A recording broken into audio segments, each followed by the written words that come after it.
அண்மைச் செய்தி மதுரை திருப்பரங்குன்றத்தில் வைகாசி விசாகத்தையொட்டி ஏராளமானோர் குவிந்ததால் கூட்ட நெரிசல் ஏற்பட்டுள்ளது.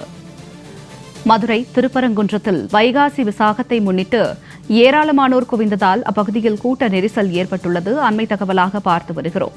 கூட்ட நெரிசல் காரணமாக மயக்கம் உள்ளிட்ட உடல்நல பிரச்சினைகள் ஏற்பட்டு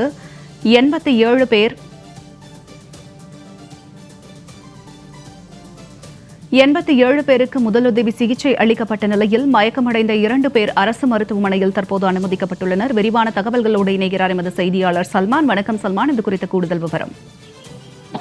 அருள்மிகு திருப்பரங்குன்றம் சுப்பிரமணிய சுவாமி கோவிலுடைய வைகாசி விசாகத்தை முன்னிட்டு இன்று அதிகாலை முதலாகவே பல்லாயிரக்கணக்கான பக்தர்கள் வருகை தர தொடங்கினார்கள். பால் சாவடி சுமந்தும் பால் குடம் சுமந்தும் பல்வேறு பக்தர்கள் வருகை தந்த நிலையில் போதிய முன்னேற்பாடுகள் செய்யாத நிலையில் கடுமையான போக்குவரத்து நெரிசலானது அந்த பகுதியில் ஏற்பட்டது. இதனைத் தொடர்ந்தாக பக்தர்களுக்கிடையே கடும் நெருக்கடி ஏற்பட்டது. இதனால் பக்தர்களிடையே நெருக்கடி ஏற்பட்ட நிலையில் ஏராளமான பக்தர்களுக்கு பல்வேறு உடல்நல கோளாறுகள் ஏற்பட்டிருக்கின்றன. குறிப்பாக தற்போது வரைக்குமான 87 பேருக்கு உடல்நல குறைவு ஏற்பட்டிருக்கிறது. குறிப்பாக அந்த கடும் வெயிலின் தாக்கம் காரணமாக நீண்ட நேரம் வெயிலில் காத்திருந்தது, கூட்ட நெரிசலில் சிக்கியதால் உடலில் நீர்ச்சத்து குறைபாடு, மூச்சு திணறல், மயக்க நிலை, ரத்த அழுத்தம், உடல் சோர்வு போன்ற பல்வேறு உடல்நல கோளாறுகளால் ஏற்பட்ட நிலையில்தான் அவர்கள் 87 பேரும் முதலுதவி சிகிச்சைக்காக அங்கு தேவசேனா மண்டபத்தில் கோயிலுக்குள் அமைக்கப்பட்டிருக்கக்கூடிய மருத்துவ முகாமில் அனுமதிக்கப்பட்டு அவர்களுக்கு முதற்கட்ட சிகிச்சையானது அனுமதிக்கப்பட்டது.